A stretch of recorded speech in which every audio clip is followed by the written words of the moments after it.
Hi, I'm Matt. Today I'm going to show you some top reasons to upgrade from Garageband to Logic Pro X. Okay, so today, like I say, I'm going to look at reasons to go for Logic over Garageband. Let me just start off by saying that Garageband is really powerful and it's completely free, so it's a fantastic way to get started with recording and demoing your tracks. And there's plenty of scope there, because it does offer you the ability to bring in third-party plugins, and it's got a lot of functionality, and they are constantly updating it, so it's getting bigger and better all the time. That being said, if you're serious about music production and want to record and release anything that's going to end up on any of the streaming sites, then you should really consider going for Logic. And going from GarageBand to Logic is really easy because it's obviously is made by the same people, but it's got generally the same workflow and the same layout where possible. Obviously there's big functionality differences, but most of it's in the same place that you'd expect to go from one to the other. The other thing to consider is the cost. Logic Pro it's not cheap. It's not the cheapest professional one out there. It's nearing at the moment about £200, like £170, I think, something like that. So it's going to be similar in euros. So it is a considerable investment, but yeah, I think it's worthwhile. It is worthwhile going for. If you're not convinced straight away, there's a free trial, I believe. So check that out and dip your toes in the water there. So, some reasons to go. Like I say, if you're serious about music production, one of the key tools in Logic is the mixer. Now, there just is not a mixer in GarageBand. Like in Logic, okay, there's not much going on this track, but you get the faders, you get the panning, and you get all the plugins out of you here, and it's much easier to mix on the mixer than so much easier to mix on here than it is on these little sliders. It's not easy to work with. Again, at pinch it'll do, and if you're just doing rough ideas and sketches, this is fine, but for professional results, you gotta have this. Sorry, but you do.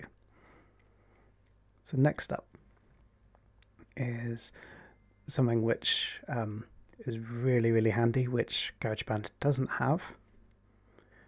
Is up here, the inspector. Now in here, again, there's a lot of professional level stuff in here, which I'm not going to go into every single one, but you've got really useful stuff in here, like quantizing. It's just right there. It's super easy. Got transposing, Q-flam. I did a whole video on this. That's really easy to do. And Q-flam is where if you've got I used it for chord packs, MIDI chord packs. So if you've got a chord and you want a more sort of strum kind of effect, that's done there. That's super easy. And you've got much more MIDI routing options there, which just doesn't exist in GarageBand. It's just not there. Now, speaking of routing, in GarageBand, you've got the master echo and the master reverb. So if you wanted to send, I've got a simple drum beat and a bass pattern. If you wanted to send them both to the same echo or same reverb, you got master echo and master reverb, and that is your effect sends. Whereas in Logic, if you wanted to send multiple instruments to one reverb, which helps gel them together, also helps for processing, you've got it in sends, and you can have multiple sends as well. So you can have one for reverb, one for delay, one for chorus, one for flanger, one for bit crusher, anything you want. You can have as many, or you can have two different types of reverb or two different delays, whereas in GarageBand you're just stuck with the master. Okay, so that's a big thing. Another super useful tool which I use a lot and I just can't imagine living without in Logic is these Midi effects, which are here. Here we've got arpeggiator, which is my favorite, chord trigger, modifier, modulator, note repeater, randomizer, all these, especially the arpeggiator. Super useful. So let's quickly jump back into GarageBand.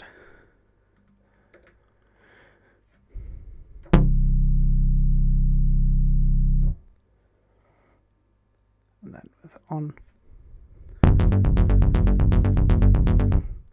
Just don't have that in GarageBand. You know, you've got it's an arpeggiator. I'm sure you know what it does, but you can quickly, simply get yourself note.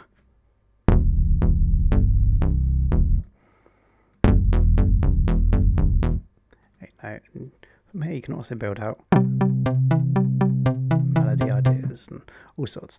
Super useful. Okay, that is, I think that's a beginner friendly feature that can get a lot of use, but is only available in Logic. It's not in GarageBand. Next is something which I use a lot, and you've probably, if you've seen any of my videos, you've probably seen this kicking about, my MP kit. This is my custom drum kit, my custom I call drum kit designer kit.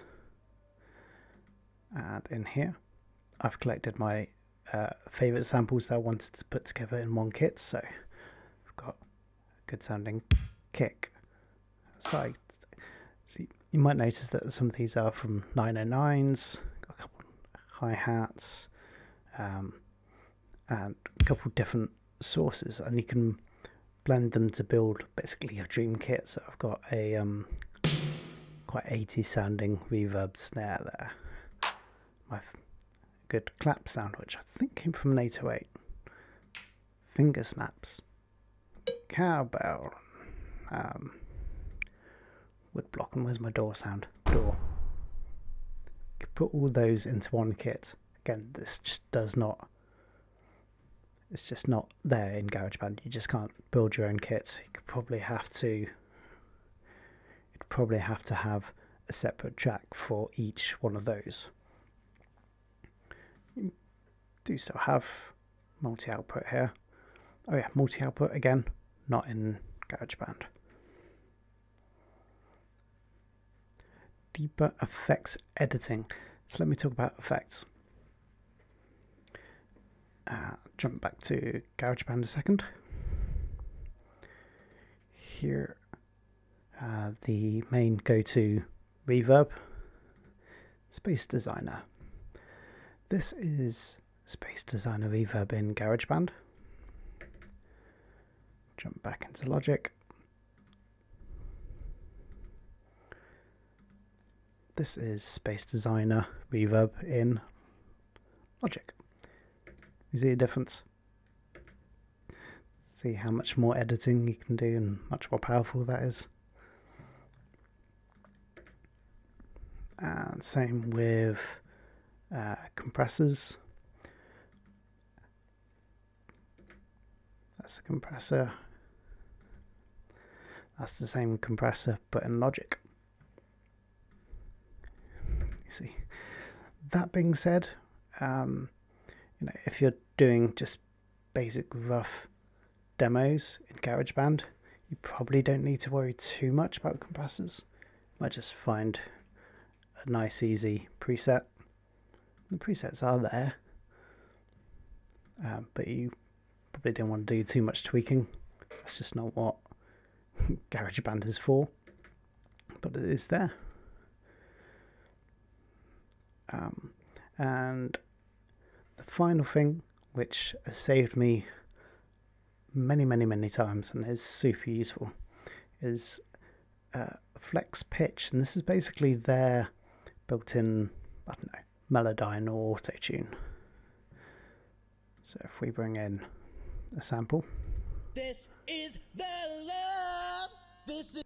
Thanks, Andre. Bring this in.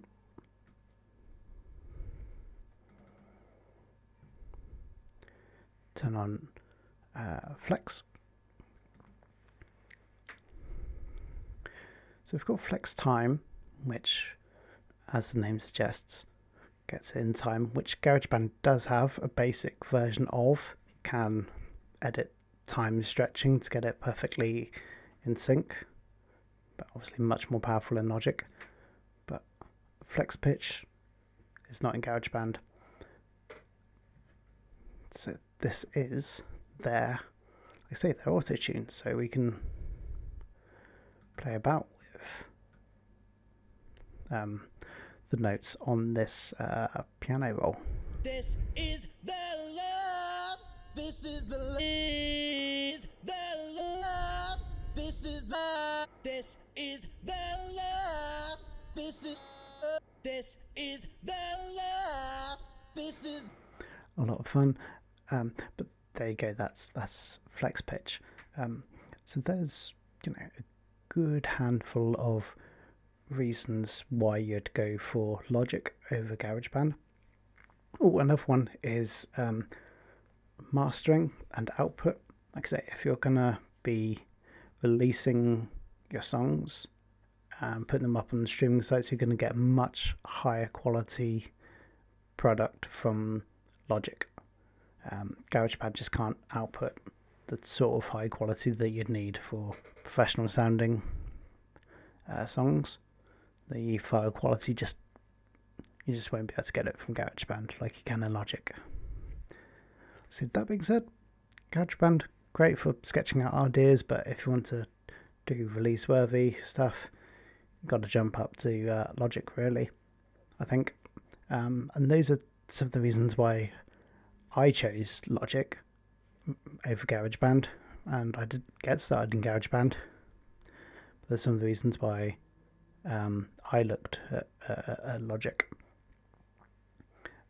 And this isn't meant to be, a feature list of Logic. Logic does so much more. Like, they've just announced they can mix in surround sound. I think it's 5.1 rather than just stereo. Huge thing if you're doing professional level stuff. It's huge. But yeah, there's a lot more in Logic than there is in GarageBand. But hopefully this will give you an idea of what to expect if from the early days of going from GarageBand to Logic. And a good thing is that all your GarageBand sessions projects will open easily into Logic. It's completely seamless. You can go load it up and just everything is there just as it was when you opened it in GarageBand. So it's quite easy, rather than going from GarageBand to Ableton. Those sessions just won't work. You'd have to start from scratch again. That's super useful. Okay, so I really hope this has been useful. If you do have any questions about going from GarageBand to Logic, put them in the comments section down below and I'll answer you where I can. Okay, so until next time, thank you very much. Goodbye.